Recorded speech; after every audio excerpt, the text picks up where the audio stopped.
Imagine working the same coffee shop shift for 5 years, thinking you've finally moved on from your past, when suddenly the person who shattered your heart walks through the door and orders their usual drink like no time has passed at all. What would you do? Would you pretend not to remember? Or would your hands shake as you made their favorite coffee exactly the way they used to love it?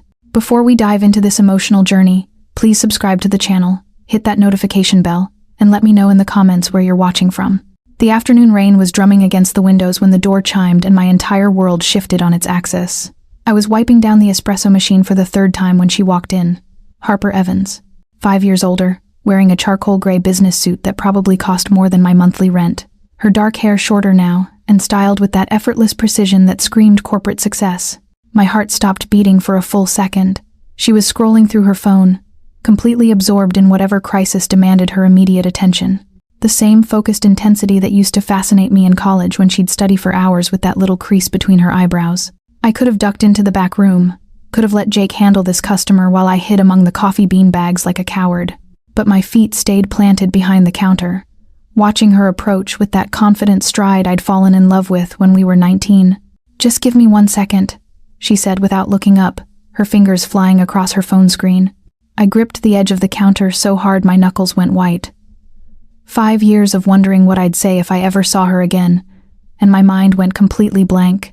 All those imaginary conversations I'd rehearsed in the shower.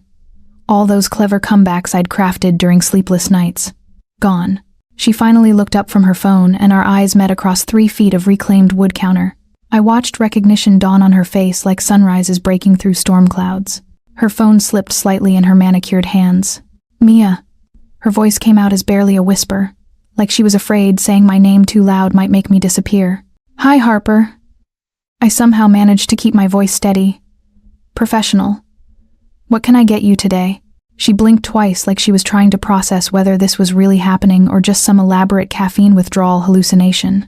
Her green eyes, those same impossible green eyes that used to make me forget my own name, swept across the café, taking in the exposed brick walls, the mismatched vintage furniture, the chalkboard menu I'd rewritten that morning in my careful handwriting. "You work here?" she asked, and I caught something in her tone. Surprise, maybe? Disappointment? I couldn't tell. 5 years now. I wiped my hands on my apron, a nervous habit I'd never managed to shake. "So, what can I get you?" The question hung between us like smoke. She was staring at me with an expression I couldn't quite read. Confusion mixed with something that might have been regret or maybe just shock at finding me here in this little corner of Portland she'd probably forgotten existed. I wasn't expecting." She ran a hand through her perfectly styled hair, messing it up slightly. "This is your place, not mine. I just work here." I gestured toward the menu board behind me, proud of the careful calligraphy I'd spent hours perfecting. "But I make a mean latte."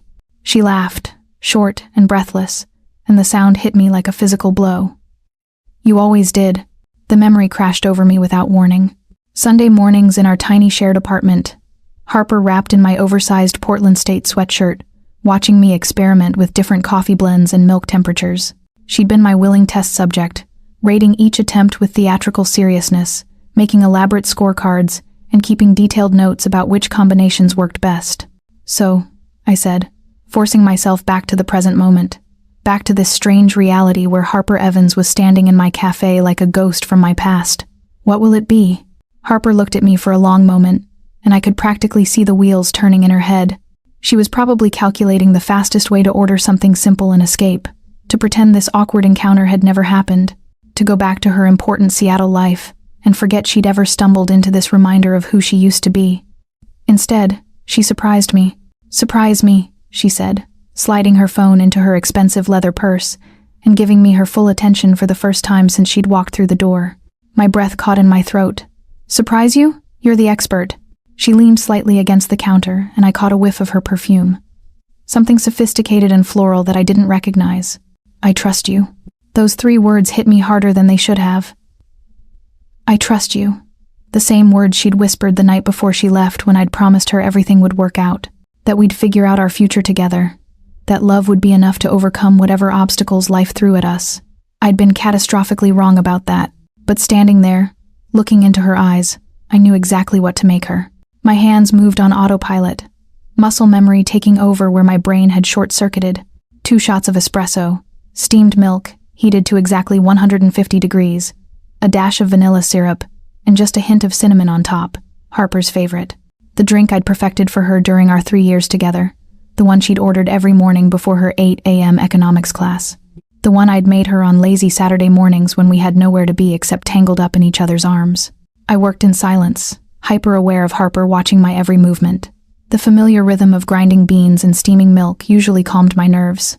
But today, my hands trembled slightly as I pulled the espresso shots. She was leaning against the counter now, no longer pretending to be busy with her phone. I could feel her gaze like a physical weight, studying my face, my movements, probably cataloging all the ways I'd changed in 5 years.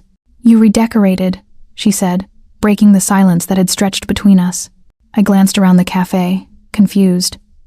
"Actually, this is exactly how it looked when I started working here." "Right." She cleared her throat, and I caught a hint of embarrassment in her voice. "I meant, you. You look different." I risked a look at her while the milk steamed, creating that perfect microfoam she'd always been particular about. "Different? How?" "Older." "Good. Different," she added quickly, like she was afraid I'd take offense. "You look settled. Content." Settled. The word stung more than it should have, like I was some middle-aged suburban mom who'd given up on adventure and excitement. I wanted to tell her about the art classes I'd been taking at the community college, about the short story I'd published in a local literary magazine, about the way I'd learned to be genuinely happy on my own terms. Instead, I just nodded and focused on the latte art, creating a small heart in the foam, out of pure muscle memory. My face flushed as I realized what I'd done, but it was too late to fix it without starting over. "You look successful," I said, which was undeniably true. Everything about her screamed achievement, the expensive suit, the confident posture, the way she'd walked into my cafe like she owned not just the room, but the entire world. "I do okay." She was being modest, but I could see the pride in her eyes, the satisfaction of someone who'd worked hard and seen it pay off. Harper had always been ambitious, always had a detailed 5-year plan and backup plans for her backup plans. I finished her latte and slid it across the counter, careful to avoid any contact between our fingers. "Here you go." Harper lifted the cup to her lips and took a small, tentative sip. I watched her face intently, looking for any sign of recognition, any hint that she remembered this exact combination of flavors. Her eyes widened slightly. She took another sip, slower this time, more deliberate, and I saw something shift in her expression. Surprise, giving way to something deeper, more complex. "This is..." She stared down at the cup like it contained the secrets of the universe. "How did you..." "Lucky guess," I lied, my voice coming out rougher than I'd intended. She took another sip and I watched her shoulders relax for the first time since she'd walked in. "It tastes exactly like..." She trailed off. But we both knew what she was going to say. "Like the ones I used to make you. Like Sunday mornings and shared dreams in a time when we thought forever was a realistic goal instead of a naive fantasy." "Like what?" I asked, even though I knew I was torturing myself by prolonging this conversation. "Like home," she said quietly. So quietly, I almost didn't hear her over the hiss of the espresso machine. The words hung between us, heavy with everything we weren't saying, everything we couldn't say. A customer walked in behind her. Mrs. Chen, one of my regulars, and I should have acknowledged her immediately. Should have maintained some semblance of professional service. Instead, I stood frozen, staring at the woman who'd once been my entire world, who taught me what love felt like, and then shown me exactly how much it could hurt when it disappeared. "Mia, dear." Mrs. Chen cleared her throat politely, but I could hear the curiosity in her voice. "Sorry, Mrs. Chen." I shook myself back to reality, back to my job, back to the life I'd built without Harper Evans. "I'll be right with you." Harper stepped aside gracefully. But she didn't leave.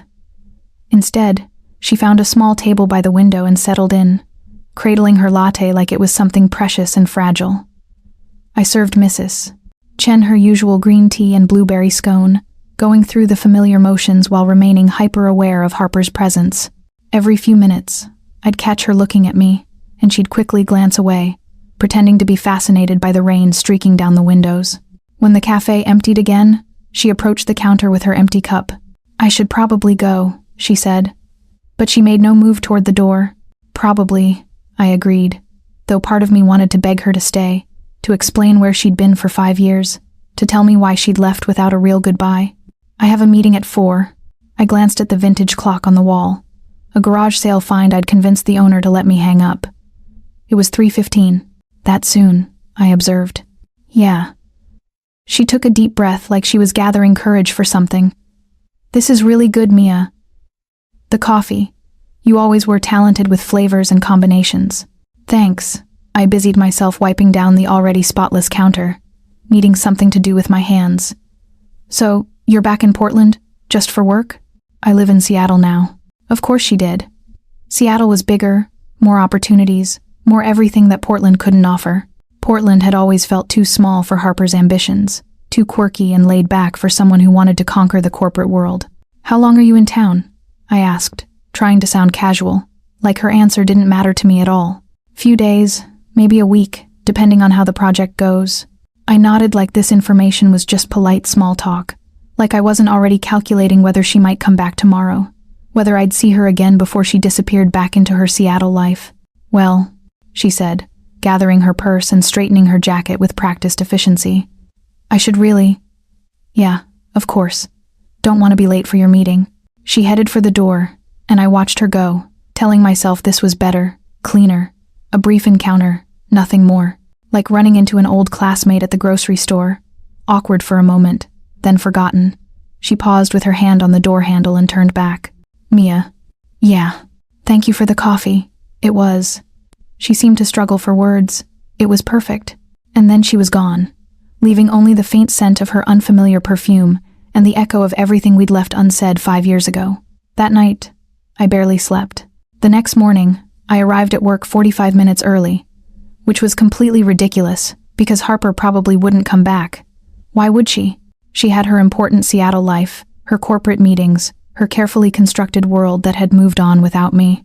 But I found myself checking the door every time the bell chimed, my heart doing this stupid little skip whenever someone with dark hair walked past the window. I rearranged the pastry display twice, cleaned the espresso machine until it gleamed, and reorganized the coffee bean containers in alphabetical order. Jake noticed my nervous energy immediately. You're wound tighter than a spring today, he said, tying his apron behind his back with practiced efficiency. Everything okay? Fine. I arranged the croissants in the display case for the 3rd time, making sure they were perfectly aligned. Just want everything to look good. Uh-huh. Jake had been working at the café almost as long as I had, and he could read my moods like a well-worn book. This wouldn't have anything to do with that woman who came in yesterday? The one who made you look like you'd seen a ghost?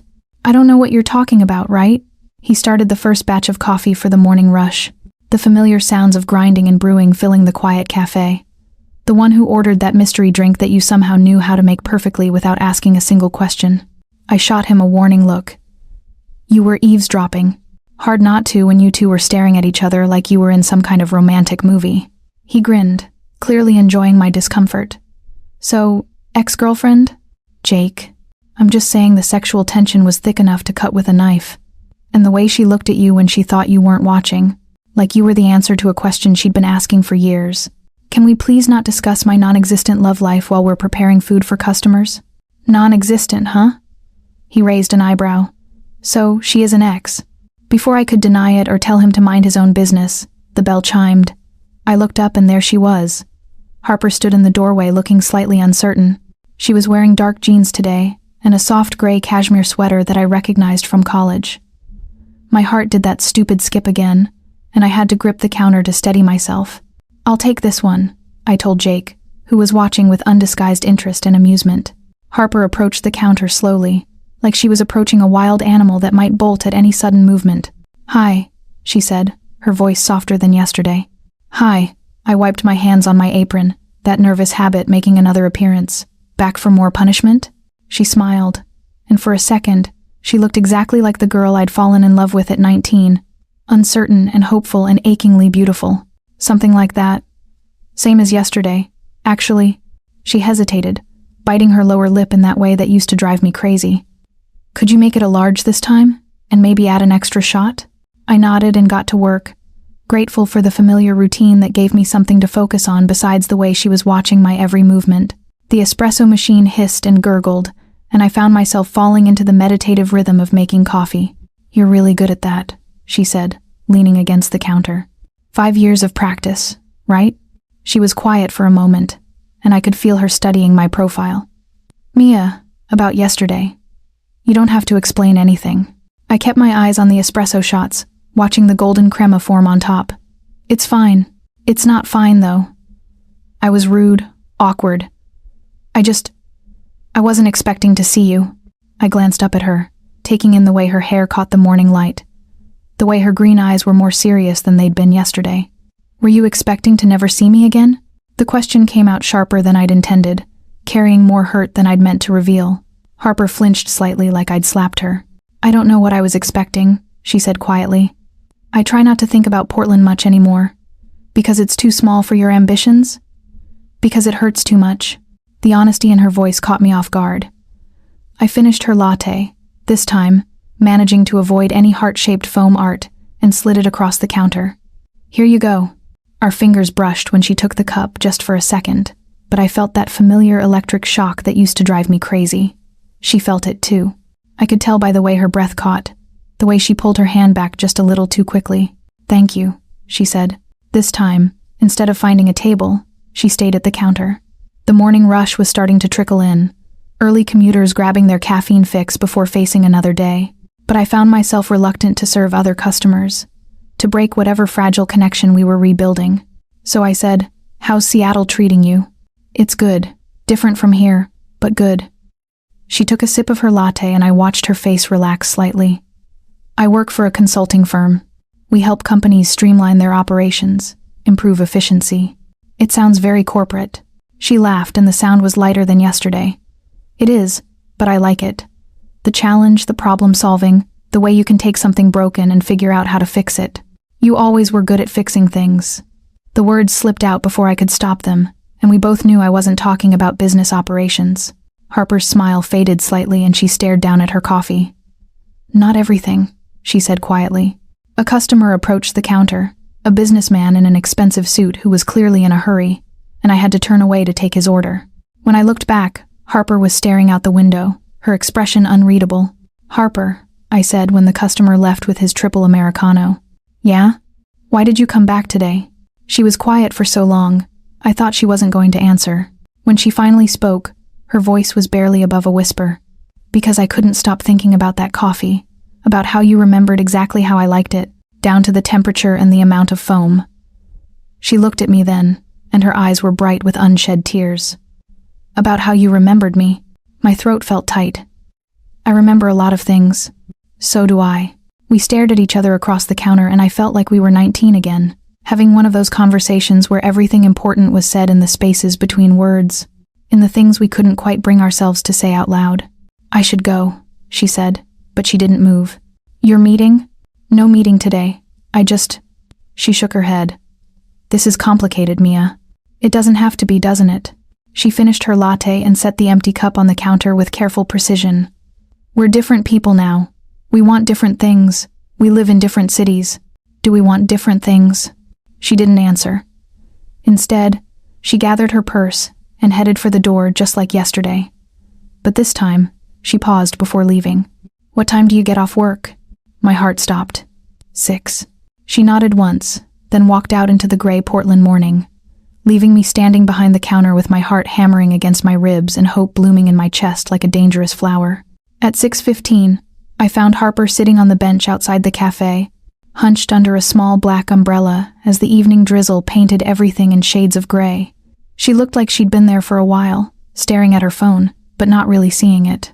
"You're still here," I said, stating the obvious because my brain had apparently forgotten how to form coherent thoughts. She looked up and I saw relief flash across her face. "I wasn't sure you'd want to see me. I'm here, aren't I?" She smiled, but it didn't quite reach her eyes. "Want to walk? I know a place where we can talk without getting completely soaked." We fell into step beside each other, sharing her umbrella in a way that felt both natural and terrifying. Our shoulders bumped occasionally as we navigated the narrow sidewalks, and each time it happened, I felt that same electric awareness that had never quite faded, even after 5 years of trying to forget. She led me to Pioneer Courthouse Square, where we found shelter under the covered area near the MAX station. The square was mostly empty, except for a few commuters hurrying home and a street musician packing up his guitar case, counting the day's earnings. "I used to come here sometimes," Harper said, settling onto one of the concrete benches. After what? After I left. She was quiet for a moment, watching the rain fall beyond our shelter. I'd drive down from Seattle, tell myself I was just visiting friends or checking out job opportunities, but I'd always end up here, wondering if I'd run into you. I sat down beside her, leaving careful space between us, even though every instinct I had was screaming at me to close the distance. You never did. No, I was probably too much of a coward to actually look for you. Why did you leave, Harper? The question I'd been carrying for 5 years finally escaped, hanging between us like a challenge. She'd been expecting it. I could tell by the way her shoulders tensed, the way she took a deep breath like she was preparing for surgery. You know why? No, I really don't. I turned to face her fully, needing to see her expression. One day, we were talking about moving in together after graduation, making plans for the future, and the next day you were telling me you needed space to figure things out. What was I supposed to figure out from that? She was quiet for so long, I thought she wasn't going to answer. When she finally spoke, her voice was thick with emotion. I was scared. Of what? Of us. Of how much I loved you. Of how easy it would be to just disappear into that love and never find my way back to myself. She laughed, but there was no humor in it. God, that sounds so selfish now. It sounds honest. I was 22, Mia. I had this whole plan for my life. Graduate school, career, success. And suddenly all I wanted was to spend every day making coffee with you in our tiny kitchen. It terrified me.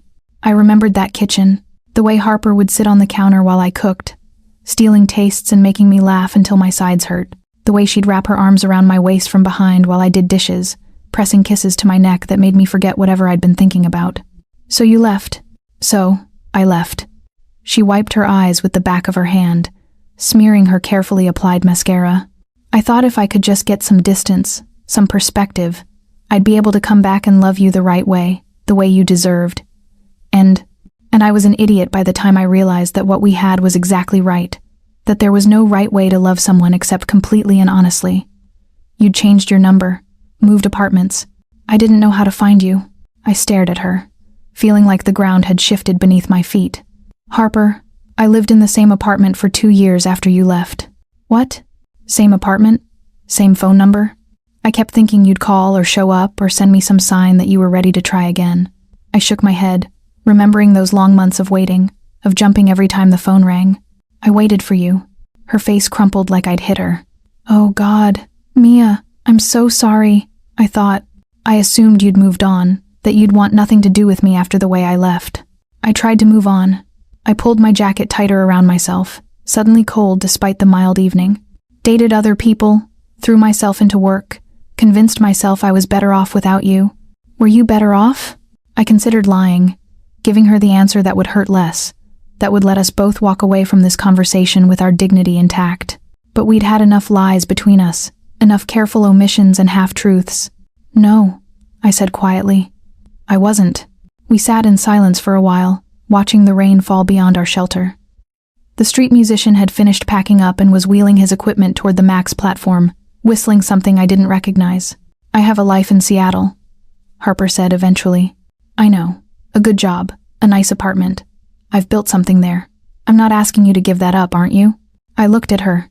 This woman who'd broken my heart and somehow still held all the pieces, who was sitting here in the rain talking about the past like it was something we could change. I'm not asking you for anything, Harper. I'm glad you're here right now in this moment. She reached over and took my hand, threading our fingers together like she used to when we were young and thought love could conquer anything. Her skin was warm, familiar, and I felt something inside my chest that had been frozen for 5 years start to thaw. I missed you, she whispered. I missed you too. We sat there holding hands like teenagers, and for a moment, it felt like no time had passed at all, like we were still those girls who'd believed forever was a realistic goal instead of a naive fantasy. What happens now? I asked. I don't know. She squeezed my hand and I felt her trembling slightly. I fly back to Seattle on Sunday. That's 3 days. 3 days, she agreed. I turned to look at her. This woman who'd taught me what love felt like and then shown me exactly how much it could hurt when it disappeared. Rain was still falling beyond our shelter, and the evening light was fading into that soft gray that made Portland feel like a watercolor painting. Want to get dinner? I asked. She smiled. And this time, it did reach her eyes. I'd like that very much. I know a place. I took her to Le Jeune, a small French restaurant in Southeast that hadn't existed when we were together. We sat at a corner table sharing small plates and a bottle of wine that Harper insisted on ordering, despite my protests about the price.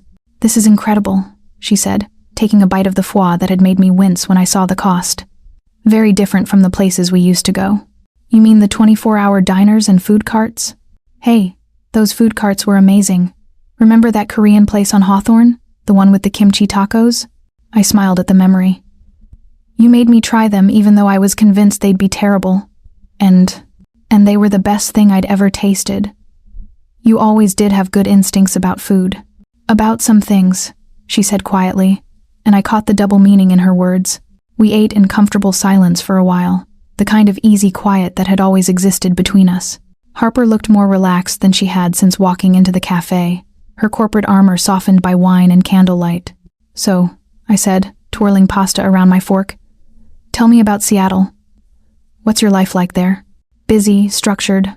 I have a routine. Gym at 6 a.m., office by 8, home by 7 if I'm lucky." She took a sip of wine. "I live in a high-rise downtown with a view of the Sound. It's beautiful, but it doesn't feel like home. It feels like a hotel room I've been staying in for 3 years." I studied her face in the flickering candlelight. "What would home feel like?" "I don't know anymore. I thought I did, but..." She shook her head. "What about you? Are you happy here?" "Most of the time. I like the cafe. I like my coworkers. I like the routine of it all. It's not what I thought I'd be doing at 27, but it's good work." "What did you think you'd be doing?" I hesitated, not sure if I wanted to open this particular door. "Writing maybe, or teaching something creative." "You always were a beautiful writer. Remember those stories you used to read to me? You were just being nice." "I was not. You had this way of making ordinary moments feel magical." She leaned forward, her eyes bright with memory. "There was one about a woman who collected lost things. Buttons, coins, love letters. Do you still write sometimes?" "I had a story published in a local magazine last year." "Mia, that's amazing. What was it about?" "A barista who falls in love with a regular customer's coffee order before she falls in love with the customer." Harper went very still. "Oh, it was fiction," I said quickly, though we both knew it wasn't entirely. "Was it a happy ending?" "I don't know yet. I'm still writing it." The words hung between us, heavy with implication. Harper sat down her wine glass and reached across the table to take my hand. "Mia, I need to tell you something, and I need you to let me finish before you say anything." My stomach dropped. "That sounds ominous." "It's not bad. It's just complicated." She took a deep breath. "I haven't been completely honest with you about my life in Seattle." I pulled my hand back slightly. "What do you mean?" "I mean, I've been going through the motions for months, maybe longer. I have this great job, this beautiful apartment, and I should be happy. But I wake up every morning feeling like I'm living someone else's life." "Harper, let me finish." She looked directly into my eyes, and I saw something there I hadn't seen since we were young. Vulnerability, raw and unguarded. I've dated other people, tried to fall in love again, but no one ever made me feel the way you did. No one ever came close. My heart was pounding so hard I was sure the other diners could hear it. "What are you saying?" "I'm saying that seeing you again made me realize I've been sleepwalking for 5 years. That I've been so focused on building this perfect life that I forgot what actually makes me happy." "And what makes you happy?" "You." The word came out as barely a whisper. "You make me happy, Mia. You always did." I felt tears prick at my eyes. "Harper, you can't just say things like that and then fly back to Seattle on Sunday." "What if I didn't?" "What?" "What if I didn't fly back? What if I stayed?" I stared at her across the table. "Sure," I'd misheard. "You can't be serious." "I've never been more serious about anything in my life." She leaned forward, her eyes intense. "I could work remotely for a while. Figure something out. Portland has consulting firms. I could start over." "You'd give up everything you've built." "What have I built, really? A career that pays well but doesn't fulfill me? An apartment that feels like a showroom? A life that looks good on paper but feels empty in reality?" I was quiet for a long moment, trying to process what she was saying. "Harper, this is crazy. You can't upend your entire life because of a few days of nostalgia. Is that what you think this is? Nostalgia?" "I don't know what to think." She stood up abruptly and moved to the chair beside me, taking both of my hands in hers. The other diners probably thought we were having some kind of romantic moment, but I felt like I was drowning. "Look at me," she said softly. I met her eyes, and the intensity there took my breath away. "I love you," she said. "I never stopped loving you. And I know that's not fair. And I know I have no right to say it after what I did, but it's the truth. You're the truth, Mia. Everything else has just been me trying to convince myself I could live without you." Tears were streaming down my face now. "Harper, I know it's scary. I know we're different people now, and I know there are no guarantees. But I also know that I'd rather fail at loving you than succeed at anything else." I pulled my hands free and wiped my eyes with my napkin. "You broke my heart. I know. You left me when I needed you most. I know. How do I know you won't do it again?" She was quiet for a long moment. And when she spoke, her voice was thick with emotion. "You don't. I can't promise you that I won't mess this up again because I'm still learning how to be brave, but I can promise you that I'll try. Every day I'll try to be the person you deserve." I looked at her sitting there, tears on her cheeks, her heart laid bare between the wine glasses and half-eaten plates. This was Harper without the armor, without the perfect facade she'd built around herself. This was the girl I'd fallen in love with, vulnerable and real, and asking me to take the biggest leap of faith imaginable. "I love you too," I whispered. Her face lit up like sunrise. Yeah, I never stopped either." She kissed me then, right there in the middle of the restaurant, and I didn't care who was watching. Her lips tasted like wine and possibility, and when she pulled back, we were both smiling through our tears. "So, what happens now?" I asked. "Now we figure it out together. Together. She squeezed my hands. "If you'll have me." I looked at this woman who'd broken my heart and somehow still held all the pieces, who was offering me everything I'd ever wanted and everything I was terrified to hope for. "Yes," I said, "I'll have you." Harper showed up at the café the next day at 2 p.m., just as the lunch rush was winding down. She was wearing a navy blue dress that hugged her curves in all the right places, and her hair was pulled back in a sleek ponytail that made her look like she'd stepped out of a business magazine. "Fancy meeting you here," I said, trying to keep my voice casual, despite the way my pulse quickened at the sight of her. "I was in the neighborhood." She leaned against the counter and I caught a whiff of her perfume. Still that sophisticated floral scent I didn't recognize. "How's your day been?" "Better now." She smiled, and I felt that familiar flutter in my stomach, the same one I'd been getting since I was 19 years old. Can you take a break?" I glanced around the cafe. Jake was handling the register, and we only had a few customers scattered at tables, most of them absorbed in their laptops or books. "Jake," I called, "I'm taking 15. "Take 30, he called back with a knowing grin. "I've got this covered." Harper and I found a quiet table in the back corner, away from the afternoon crowd. She'd ordered her usual, which I now made without asking, and I'd prepared myself a simple Americano. "So," I said, settling into my chair, "how was your morning meeting?" "Boring corporate restructuring stuff that could have been handled in an email." She waved her hand dismissively. "I kept thinking about last night. Good thoughts, I hope." "The best." She reached across the table and took my hand, her fingers warm against mine. "Mia, I need to tell you something." My stomach dropped slightly. "That sounds ominous."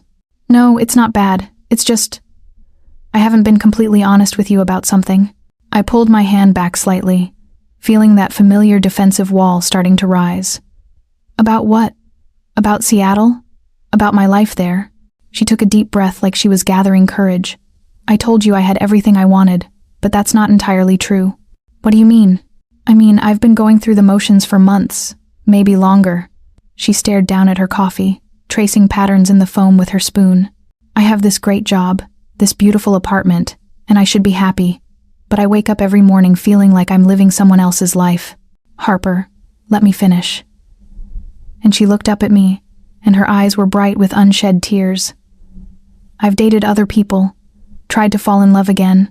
There was this woman, Sarah, who was perfect on paper, successful, beautiful, kind. We dated for 8 months. My chest tightened. What happened? Nothing happened. That was the problem. She was wonderful. And I felt nothing. Every time she kissed me, every time she told me she loved me, all I could think about was you, about how different it felt when you touched me. I felt my cheeks flush.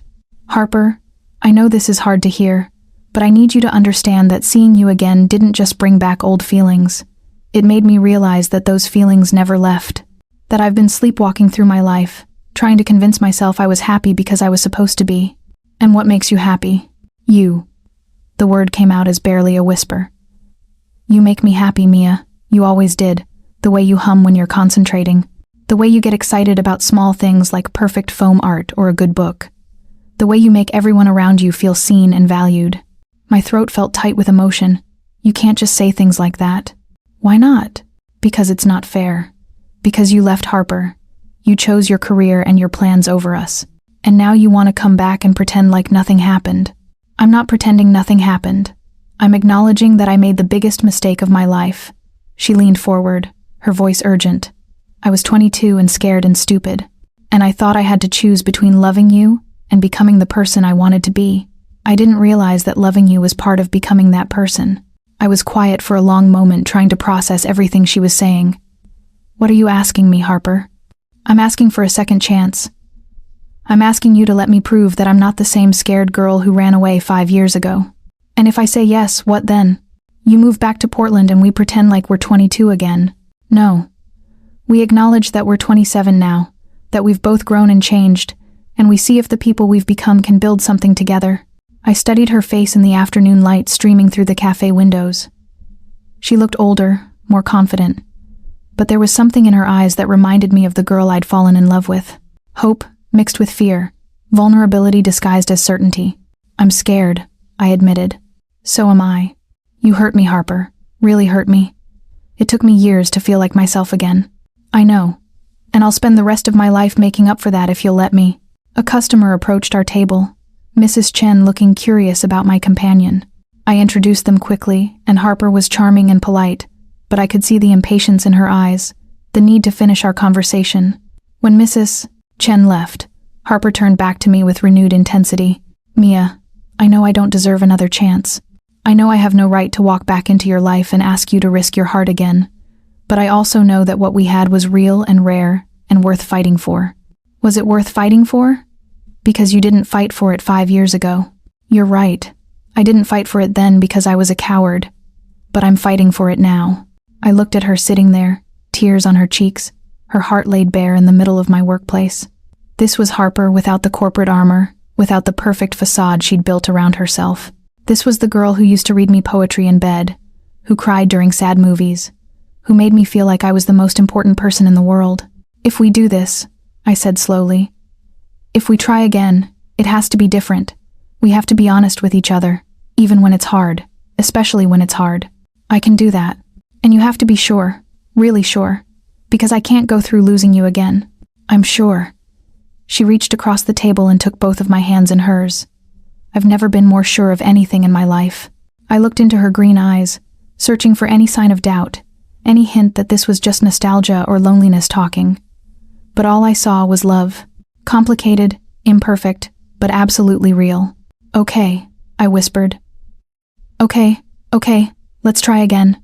She kissed me then, right there in the middle of the cafe, and I didn't care who was watching. Her lips were soft and familiar, and when she pulled back, we were both smiling through our tears. I love you, she said. I love you too. And for the first time in 5 years, saying those words felt like coming home.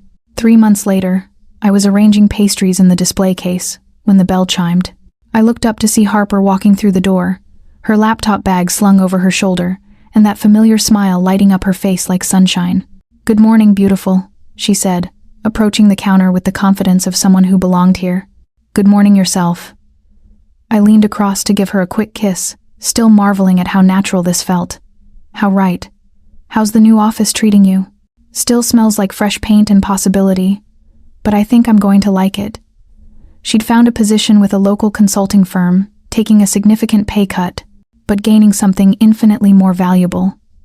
The chance to build a life that actually felt like hers. The usual, I asked, already reaching for the espresso beans. Actually. She paused and I caught something mischievous in her expression. I was thinking of trying something new today. I raised an eyebrow, genuinely surprised. Harper Evans wants to try something new.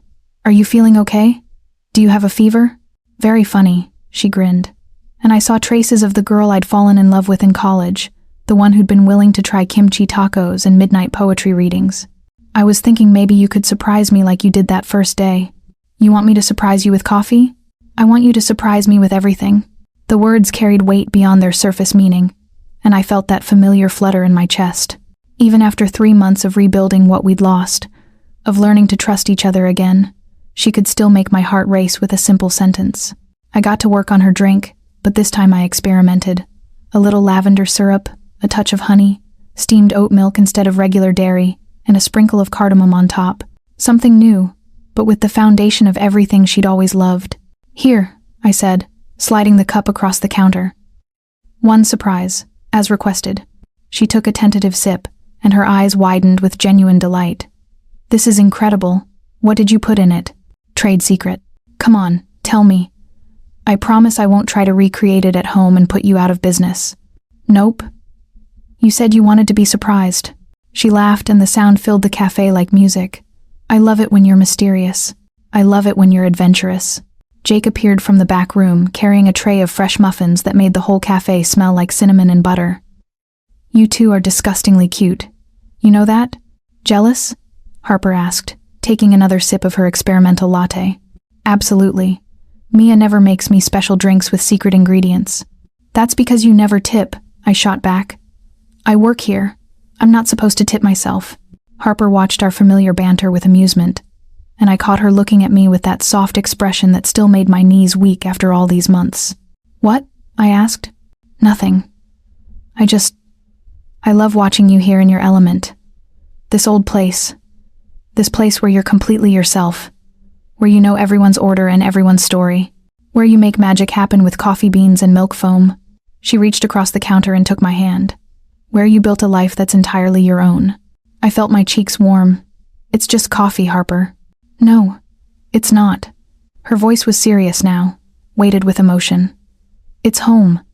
You made this place home, and now you're teaching me what that feels like again. My throat felt tight. Harper, I know we're taking it slow. I know we're still figuring things out, still learning to trust each other again. But I need you to know that this, us, here, now, this is everything I never knew I was looking for. A customer walked in, and I reluctantly let go of her hand to serve them. Harper found her usual table by the window and settled in with her laptop, working on whatever project was currently consuming her attention. This had become our routine over the past 3 months. She'd stop by in the morning for coffee and conversation, work from the cafe for a few hours when her schedule allowed, then meet me for lunch when my shift ended. It was domestic and comfortable, and everything I'd dreamed of during those long years apart. The morning passed quickly, filled with the usual rush of commuters and regulars. Mrs. Chen came in for her green tea and asked about Harper's job search, which had become a successful job acquisition. The businessman who always ordered a triple-shot Americano complimented the new seasonal menu. Jake made increasingly ridiculous foam art attempts, trying to outdo my simple hearts and leaves. Around noon, when the lunch crowd had died down to a manageable trickle, I made myself a coffee and joined Harper at her table. Busy morning? I asked, nodding toward her laptop. Not too bad, just reviewing some proposals for a new client. She closed the computer and gave me her full attention, something that still felt like a small miracle. How about you? Any interesting customers today? Mrs. Chen asked, when you're going to make an honest woman of me. Harper nearly choked on her latte. She did not. She absolutely did. Apparently, she's been taking bets with the other regulars about how long it'll take you to propose. And what did you tell her? I told her we're taking things one day at a time. Very diplomatic. Harper reached across the table and took my hand, her thumb tracing gentle circles on my palm. For the record, Mrs. Chen might be onto something. My heart skipped. Yeah? Yeah. I mean, not immediately, but someday when we're ready, when we've rebuilt everything we lost and then some. She brought my hand to her lips and pressed a soft kiss to my knuckles. I'd like to spend the rest of my life making you coffee and listening to your stories and falling asleep next to you every night. Tears pricked at my eyes. That sounds perfect. Even if I occasionally want to try new things? Even if I'm still learning to be brave, especially then. The afternoon sun streamed through the cafe windows, casting golden light across our table. Outside, Portland hummed with its usual energy. Food trucks and cyclists, and the gentle chaos of a city that had learned to embrace its quirks and contradictions. Hey, Mia, Harper said softly. Yeah? Do you still remember my favorite coffee? I smiled, thinking of that first day when she'd walked back into my life, when she'd asked me to surprise her and I'd made her the same drink I'd been perfecting in my memory for 5 years. I never forgot anything about you, I said. She leaned across the table and kissed me soft and sweet and full of promise. When we broke apart, she was smiling. Good, she whispered. Because I'm planning on sticking around for a very long time. How long? Forever if you'll have me. I looked at this woman who'd broken my heart and put it back together, who'd left and come home, who'd chosen love over fear, and us over everything else that had once seemed more important. Forever sounds perfect, I said. And for the first time in 5 years, I believed it completely. If this story touched your heart, please like this video, subscribe for more emotional journeys, and share your own love story in the comments below. Sometimes the best things in life are worth waiting for and worth fighting for.